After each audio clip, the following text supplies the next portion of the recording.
Thor News presents Comet C2012 S1 ISON and WTF Earth. Seriously, bro. Comet ISON is going crazy.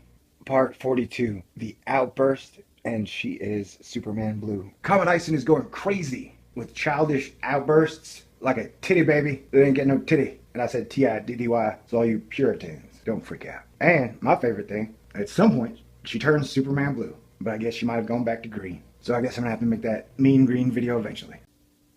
Comet ISON is now in Outburst. Ladies and gentlemen, it is the 14th of November, 2013. That means we are 14 days from perihelion on the 28th of November. We got 2 weeks, and perihelion means closest distance to the sun. Apparently, ISON just started putting on a show. We don't know, Bo Show. Well, it's been about 11 days since I did my last video on Comet ISON, and we've had a lot happen. At one point, the epoxy deep impact satellite spacecraft camera that had a pox on it and spun out into outer space magically came back to life. Though if it took photos of ISON, we do not know. We got some big old mean nasty looking sunspot on the Earth. Well, I meant sun. The sun has been freaking out in its minimal, maximal, double peaked solar non-maximum, though it has slowed down a little lately. Did I mention I'm kind of creeped out that Bruce Gary and Astro Mutt are dominating the scene? I mean, it's pretty Orwellian that two amateur astronomers, though they be champions, are providing more information on this than all professionals combined. And the tail keeps, and the anti-tail, jet rink, keeps appearing, disappearing. She turned Superman Blue. You know, for the ISON only spinning on one axis pole thingy, it's kind of weird that nobody really talks about it much. Big wheel keep on turning. Though time did give us his awesome little kindergarten model. Man, ISON is huge time. That's weird. 3 other major comets. X1, C2013, C2012, R1, S1, X1, 2P, Enki, Lovejoy, Linear, ISON, all are now within the interstellar system, meaning closer than Mars. So the big news was, like yesterday, hey, somebody spotted it in their binoculars, binoculars, by Astro Mutt of the GLP. The Comet ISON is officially an outburst because the professionals announced it to one of the amateur champion astronomers, Astro Mutt, and he posted it. There have been no photographs, but I imagine by the time this video comes out, there might be 1 or 2. But apparently the frost line is between Earth and Venus.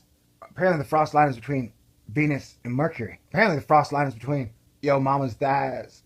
Actually, I recorded the audio last night. Now I'm at work taking a 2.5-hour lunch so I can finish this thing. And thanks to our good friend Dr. Astro Mutt, we have a excellent video of ISON as she has brightened. Thanks, Dr. Astro Mutt. We may be on opposite sides of the fence, but I appreciate all you do, and I recognize you've never been wrong, at least not that I know of. Man, me saying that's gonna piss some people off.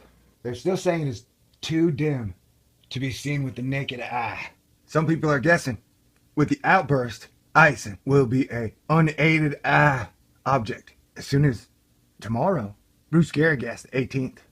Oh yeah, and over here at ISON News UK 2013, I got a cool little chart. Shows you the speed. Right now it's going over 117,000 miles per hour. Man, if I was doing that in a car, I wonder how fast it would take me to get from here to Austin. And wonder how much it would take to fill up that car with gasoline. The sun distance, ISON's distance from the sun, is now at about 0.64 astronomical units. ISON's distance from Earth is 0.9 astronomical units. And 1 astronomical unit is the distance between Earth and the sun. Right now, ISON is in the constellation Virgo, and its estimated visual magnitude is 6.27. So yes, on the linear ISON Enki Lovejoy tip, ISON has a 10,000-year orbit, asterisk. Lovejoy has an 1,800-year orbit. Linear has a 496-year orbit. Enki has a 4.4 to 3.3-year orbit. Speaking of professionals, water, ice, flake, snow. And you know what is odd? To me, it's odd that amateur astronomers still are running the show. That's right. Bruce Gary has been single-handedly arm wrestling all of professional silence. I'm sorry, did I say silence? I meant to say professional science under the table, breaking their arms, ripping their fingers off, I mean, heck, even the other day when NBC ran a story on Ison, they used Astromutt's photograph. Now, don't get me wrong. Astromutt is so good, I would definitely consider him a professional. But you know what I realized? Professional just means you get paid. Like, you could be the worst astronomer on the frickin' planet. And if somebody's paying you to be an astronomer, you're a professional. So yeah, you could be getting the check, having the $10 billion telescope, and not putting out any information, any data, or any photographs, and you are still a professional. Whereas guys like Bruce Gary and his team of awesome, astonishing amateur astronomers have been kicking ass and doing what they can to break down the situation with photographs and analysis. Bruce Gary has definitely been a champion in this situation. If I had to have one complaint against Bruce Gary, and this is very minimal, is that on some of the subjects, he hasn't been that great at breaking it down into layman's terms. Or maybe I'm stupid. Maybe I am. Maybe it's a little bit of both. Wait, I don't know, man. It's just weird. They're still saying it is too dim to be seen with the naked eye. Now I think this is total bull crap. I mean, how stupid is it to say that the eye is naked? Because you don't ever actually put anything on the eye that could be considered clothes, right? Like you don't have eyeball mittens or hat that you put on your eyes. I mean, you put glasses over your eyes to aid them. So technically the better term would be to the unaided eye, because you don't ever put any type of clothing, articles of clothing, shoes. I mean, you don't even have eye accessories that go on the eye itself. So naked eye is stupid. I said it. You know, I mean, you guys get on my heels if I call something a jet rink. Well, if you're going to invent stuff, then I should be able to invent stuff too. Hey, wait, is naked eye a good term? No, because eyes never wear clothes. So they are either always naked or never naked. Naked eye is a stupid term that don't make no damn sense. Unaided eye is much more correcter and proper and appropriatable-ish. I gotta admit, dude, no offense to whoever the first guy to recover Ison with binoculars, that's nowhere near as impressive as when Bruce Gary did it with a telescope from behind the sun. They peel it back, then they peel you apart, heal, and restart. I see some new lights in heaven's twilight. Superman Blue. I got a question. Would you rather fight 100 duck-sized horses or one horse-sized duck? A pretty lady asked me. And I said, I don't fight animals. And I realized there, I had condensed my unicorn theory into a nutshell. But I'll explain the unicorn theory later. I got a question. So what would have to happen to prove to science and doubters that comets are harbingers of change? Anybody know? Oh wait. Give me an answer when you want to. I mean, what would have to happen, man, for you to be like, okay, comets are harbingers of change? Tweets are vapid. City at night. We are so close to December. Has anybody else noticed that right around Thanksgiving through New Year's Eve, women get a little friendlier? Nobody wants to be alone for the holidays. I don't get a funny feeling often, but when I do, it's about November 16th. But that was probably just the $33 of Taco Bell, $12 of McDonald's, $3 of Arby's, $42 of Long John Silver's that I just ate. Think I'm overdosing. I'm gonna peel it back, and then they peel you apart. They peel it back, and they peel you apart. Heal and restart. I see some new lights in heaven's twilight. Superman Blue. Math loves money, and money loves math. Other than human beings, the rest of the solar system exists without money or math. Some dudes would be like, no, dude, the sun does math all the time. Like, okay, dude. Do you ever hear science ever mention an irony so absolute you don't even have to check it with Alanis Morissette? No. Have you ever heard science try and tell the automobile makers of the infinity that a car is almost the exact opposite of infinity? You know? No. Why does science pick and choose its battles so strangely? You better check yourself before you wreck yourself. We took the doom and we put it on the shelf.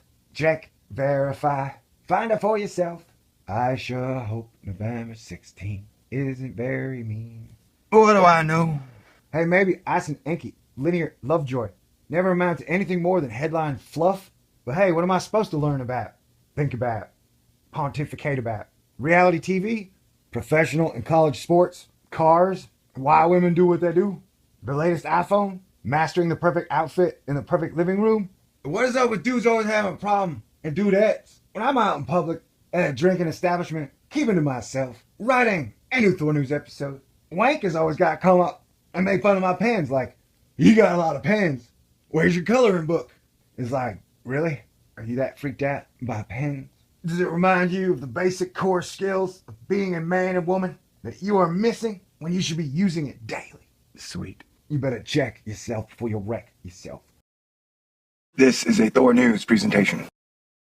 Thor News presents Comet C2012 S1 ISON and WTF Earth. Seriously, bro. Comet ISON is going crazy. Part 42, the Outburst, and she is Superman Blue. Comet ISON is going crazy with childish outbursts like a titty baby that ain't getting no titty. And I said T-I-D-D-Y, so all you Puritans, don't freak out. And my favorite thing, at some point, she turns Superman Blue. But I guess she might have gone back to green. So I guess I'm gonna have to make that mean green video eventually. Comet ISON is now in Outburst. Ladies and gentlemen, it is the 14th of November, 2013. That means we are 14 days from perihelion on the 28th of November. We got 2 weeks, and perihelion means closest distance to the sun. Apparently, ISON just started putting on a show. We don't know, Bo Show. Well, it's been about 11 days since I did my last video on Comet ISON, and we've had a lot happen. At one point, the epoxy deep impact satellite spacecraft camera that had a pox on it and spun out into outer space magically came back to life. Though if it took photos of ISON, we do not know. We got some big old mean nasty looking sunspot on the Earth. Well, I meant sun. The sun has been freaking out in its minimal, maximal, double peaked solar non-maximum, though it has slowed down a little lately. Did I mention I'm kind of creeped out that Bruce Gary and Astro Mutt are dominating the scene?